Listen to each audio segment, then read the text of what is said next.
پاکستان میں لاکھوں افراد اس بیماری کا شکار ہیں اور لاکھوں افراد ایسے ہیں جو کہ اس بیماری کا شکار تو ہیں لیکن انہیں اس چیز کا پتہ نہیں ہے۔ پاکستان کے مختلف صوبوں کے اندر اس بیماری کی میلز میں اور فیمیلز میں کیا پرسنٹیج ہے۔ السلام علیکم and welcome two plus point P کے۔ میں ہوں ڈاکٹر نابغہ اور میں ایک MBBS ڈاکٹر ہوں۔ آج ہم ایک بہت ہی کامن بیماری کے بارے میں بات کرنے جا رہے ہیں جو کہ جتنی زیادہ کامن ہے اسے اتنا ہی زیادہ اگنور کیا جاتا ہے۔ پاکستان میں لاکھوں افراد اس بیماری کا شکار ہیں اور لاکھوں افراد ایسے ہیں جو کہ اس بیماری کا شکار تو ہیں لیکن انہیں اس چیز کا پتہ نہیں ہے۔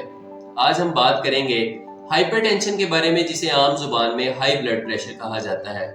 اس ویڈیو میں میں آپ کو یہ سمجھانے کی کوشش کروں گا کہ ہائی بلڈ پریشر کیا ہوتا ہے، اس کی کیا وجوہات ہیں، اس کے جسم پہ، صحت پہ کیا اثرات ہیں، اور اگر اس کا علاج نہ کیا جائے تو اس کی وجہ سے کیا پیچیدگیاں ہو سکتی ہیں۔ ویڈیو کے اینڈ پہ میں آپ کو یہ بتاؤں گا کہ پاکستان کے مختلف صوبوں کے اندر اس بیماری کی میلز میں اور فیمیلز میں کیا پرسنٹیج ہے۔ تو سب سے پہلے میں آپ لوگوں کو یہ بتاتا ہوں کہ ہائی بلڈ پریشر یا ہائپر ٹینشن کیا ہوتا ہے۔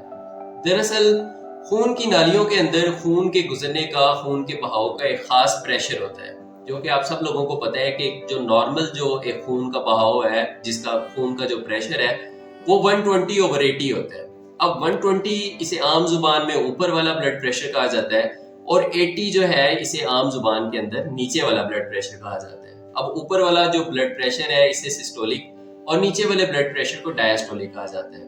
اب جب یہ 120/80 سے بڑھ کے 140/90 سے بھی زیادہ ہونا شروع ہو جاتا ہے تو اس کنڈیشن کو ہائپر ٹینشن کا نام دیا جاتا ہے۔ اب ہم یہ بات کریں گے کہ آخر یہ جو بلڈ کا جو پریشر ہے یہ بڑھتا کیوں ہے، یہ 120 سے اوپر کیوں چلا جاتا ہے۔ تو اس کے لیے ہمیں اس چیز کو سمجھنے کی ضرورت ہے کہ بعض کا خون کی نالیوں کے اندر جو ہے وہ ایک تہ جمنا شروع ہو جاتی ہے، جسے میڈیکل میں پلیک کہا جاتا ہے۔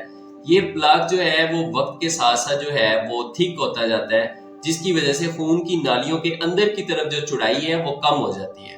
جب خون ان کم چوڑائی والی نالیوں سے گزرتا ہے تو اسے ایک ریزسٹنس کا، ایک رکاوٹ کا سامنا کرنا پڑتا ہے اور ہارٹ کو زیادہ زور لگانا پڑتا ہے بلڈ کو پش کرنے کے لیے، پمپ کرنے کے لیے۔ تو اس کنڈیشن میں بلڈ کا جو ہے وہ پریشر بڑھ جاتا ہے کہ اس خون کو اس رکاوٹ سے نکال کے آگے سیلز یا ٹیشوز کے لیول تک پہنچایا جائے۔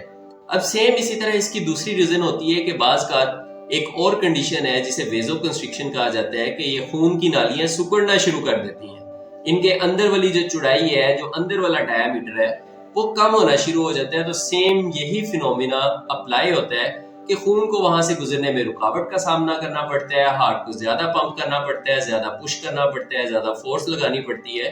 تو یہ ساری چیزیں، یہ جو فیکٹرز ہیں، یہ مل کے ہائی بلڈ پریشر کا سبب بنتے ہیں۔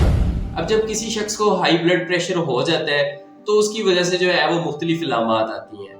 اب وہ علامات جو ہے وہ ہم سٹیپ بائی سٹیپ جو ہے وہ ڈسکس کرتے ہیں۔ ویسے مختلف پیشنٹس کے اندر، ڈیفرنٹ پیشنٹس کے اندر ہمیں ڈیفرنٹ ٹائپ کے جو ہے وہ سمٹمز دیکھنے کو ملتے ہیں، بٹ موسٹ کامن سمٹمز جو ہیں وہ ہم انہیں ڈسکس کرتے ہیں۔ اب ان میں جو سب سے زیادہ کامن جو ہے سمٹم جو دیکھا جاتا ہے وہ یہ دیکھا جاتا ہے کہ سر کے اندر جو ہے وہ درد ہوتا ہے، بعض کا جو ہے وہ چکر آتے ہیں، اچانک سے آنکھوں کے آگے اندھیرا آ جاتا ہے، یا سینے کے جو ہے وہ پیشنٹس کہتے ہیں کہ سینے کے اندر جو ہے وہ ایک عجیب طرح کا جو ہے وہ گھٹن سی ہے، ایک دباؤ سا محسوس ہو رہا ہے، یا بعض کا اچانک سے جو ہے وہ ناک کے ذریعے خون آنا شروع ہو جاتا ہے، جسے ایپسٹیکسس کہا جاتا ہے۔ ان سمٹمز کے ساتھ ساتھ جو ہے وہ ہمیں اب یہاں پہ یہ دیکھنے کی ضرورت ہے کہ ہائپر ٹینشن جو ہے وہ دو ٹائپس کی ہوتی ہے۔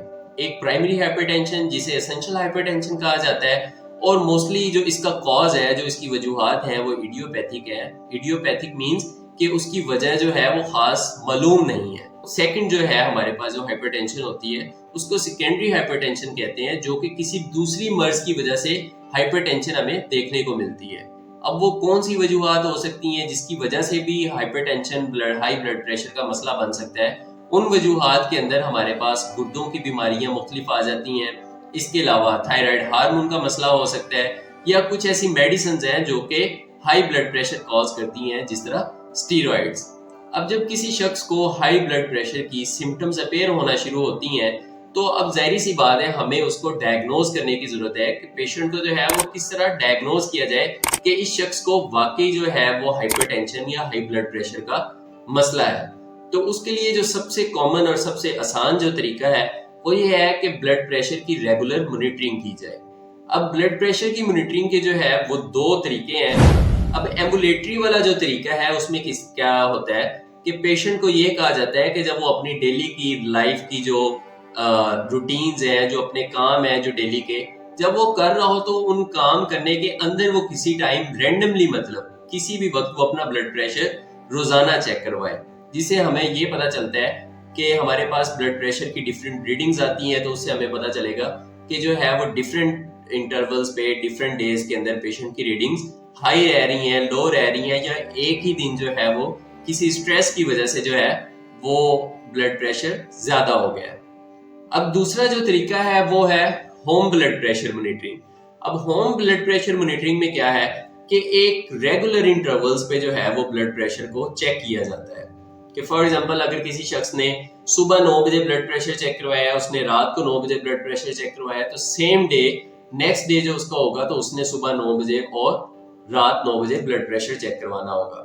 اور اس کے علاوہ جو ہے اس طریقے سے ہمیں پتہ چل جاتا ہے، ہمارے پاس ایک ریکارڈ آتا ہے، ہم اس ریکارڈ کو دیکھتے ہیں کہ پچھلے 7 دن کے اندر 10 دن کے اندر جو ہے وہ پیشنٹ کی بلڈ پریشر کی کس طرح کی مانیٹرنگز ہیں، کس طرح کی ریڈنگز ہیں.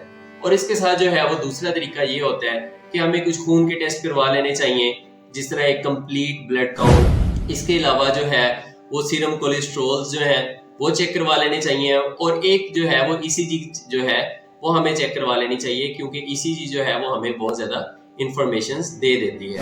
اب ہم بات کریں گے کہ اگر کسی شخص کو hypertension, high blood pressure کا مسئلہ ہے، وہ اس کا علاج بھی نہیں کرواتا اور اس کا پرہیز نہیں کرتا، تو اس کو کس طرح کے جو ہے وہ سائیڈ ایفیکٹس ہو سکتے ہیں، اس کو کس طرح کے نقصانات کا سامنا کرنا پڑ سکتا ہے. تو اس کے اندر جو ہے پیشنٹ کو ہارٹ اٹیک ہو سکتا ہے، ہارٹ فیلئر ہو سکتا ہے، رینل فیلئر ہو سکتا ہے، مینز اس کے گردے کام کرنا بند کر سکتے ہیں. اس کے علاوہ جو ہے وہ پیشنٹ کو سٹروک ہو سکتا ہے، مینز پیشنٹ کو فالج کا جو ہے وہ مسئلہ ہو سکتا ہے. اب ایک بہت ہی کامن جو ہے وہ ہمیں سمٹم جو ہے وہ دیکھنے کو بعض کا پیشنٹ کے اندر ملتا ہے کہ جو ہائپر ٹینشن کے جو پیشنٹ ہوتے ہیں ان کے اندر ڈیمینشیا کاز ہونا شروع ہو جاتا ہے، مینز ان کی یادداشت کمزور ہونا شروع ہو جاتی ہے. وہ اکثر اپنی ہسٹری میں بتاتے ہیں کہ اگر وہ گھر میں کوئی چیزیں کسی جگہ پہ رکھ دیں تو انہیں بھول جاتی ہے کہ وہ چیز انہوں نے کس جگہ پہ رکھی تھی. تو یہ جو ہے وہ ہائی بلڈ پریشر کے کچھ نقصانات ہیں جو کہ علاج نہ کروانے کی صورت میں یا اس کا پرہیز نہ کرنے کی صورت میں ہمیں دیکھنے کو ملتے ہیں. اب ہم بات کریں گے کہ ہائپر ٹینشن جو ہے وہ آخر اس کا کیا علاج ہے اور اس کا کیا پرہیز ہے. ہائپر ٹینشن یا بلڈ پریشر ایک ایسی بیماری ہے جس کا علاج بھی ممکن ہے اور پرہیز کے ذریعے اس سے بچاؤ بھی ممکن ہے. تو میں آپ کو یہاں پہ یہ بتاتا ہوں کہ جو موسٹلی ریکمینڈ کیا جاتا ہے وہ یہی ہے کہ آپ کو روزانہ 30 منٹ کم از کم واک کریں یا کوئی بھی ایکسرسائز جو ہے آپ وہ کریں. اس کے علاوہ کم چکنائیاں کھائیں، کم نمک کھائیں، اپنے آپ کو جو ہے وہ جنک فوڈ، فاسٹ فوڈ جس طرح شاورما، پیزا، برگر، اس ٹائپ کی جو ہے وہ چیزوں سے اپنے آپ کو بچائیں. اگر آپ موٹے ہیں تو ظاہر سی بات ہے جب آپ ایکسرسائز کریں گے، اپنے موٹاپے کو کم کریں گے، واک کریں گے، تو یہ چیزیں آپ کو بلڈ پریشر کم کرنے میں مددگار ثابت ہوں گی. اور اس کے علاوہ اگر کوئی شخص اسموکنگ کرتا ہے، ویپنگ کرتا ہے یا الکوہل وغیرہ کا استعمال کرتا ہے تو یہ چیزیں جو ہے وہ انہیں فوری طور پہ چھوڑنے کی ضرورت ہے. اب ہم بات کرتے ہیں کہ پاکستان کے اندر اس بیماری کی کیا پرسنٹیج ہے. تو national health survey of Pakistan کے مطابق پاکستان کے اندر تقریباً 17.9% وہ لوگ ہیں جن کی عمر 15 سال سے زیادہ ہے اور وہ اس بیماری کا شکار ہے. اور اس 17.9% کے اندر تقریباً 33% وہ لوگ ہیں جن کی عمر 45 سال سے زیادہ ہے. اب جو ہمارے شہری علاقے ہیں ان کے اندر جو ہے اس بیماری کی پرسنٹیج تقریباً 21% سے زیادہ ہے، جبکہ جو ہمارے دیہاتی علاقے ہیں، جو دیہی علاقے ہیں، ان کے اندر اس بیماری کی جو پرسنٹیج ہے وہ تقریباً 16% کم ہے. اس کے علاوہ جو ہے وہ ہمارے مختلف صوبوں کے اندر جو ہے اس بیماری کا جو ہے وہ مختلف ایک ٹرینڈ دیکھنے کو ملتا ہے. اگر ہم بلوچستان کی بات کریں تو بلوچستان کے اندر میلز کے اندر جو ہے وہ یہ بیماری 25.3% مطلب 25.3% جو ہے، اور فیمیلز کے اندر جو ہے وہ زیادہ ہائپر ٹینشن کے کیسز ہمیں دیکھنے کو ملتے ہیں بلوچستان کے اندر، جو کہ 41.1% ہے. اور جب ہم پنجاب کی بات کرتے ہیں تو پنجاب میں میلز کے اندر 17.3% اور فیمیلز کے اندر 16.4% اس کی پرسنٹیج ہے. اور سندھ کے اندر اگر اس کو دیکھا جائے تو سندھ کے اندر ہمیں فیمیلز کے اندر کمپیریٹیولی یہ اس کی پرسنٹیج کم دیکھنے کو ملتی ہے جو کہ 9.9% ہے، جبکہ میلز کے اندر اس کی پرسنٹیج 19% ہے۔ یہ تھی آج کی کمپلیٹ ویڈیو ہائپر ٹینشن سے ریلیٹڈ۔ امید ہے آپ لوگوں کو یہ ویڈیو اچھی لگی ہوگی اور بہت سی چیزیں اس ویڈیو کے ذریعے آپ کو سیکھنے کو ملی ہوں گی۔ اگر تو آپ کو یہ ویڈیو اچھی لگی ہے تو ویڈیو کو ضرور لائک کریں، اور اگر آپ کا کوئی کوسچن ہے تو کمنٹ سیکشن میں ضرور پوچھیں، اور انشاءاللہ ملتے ہیں اگلی ویڈیو میں۔ تب تک کے لیے اللہ حافظ۔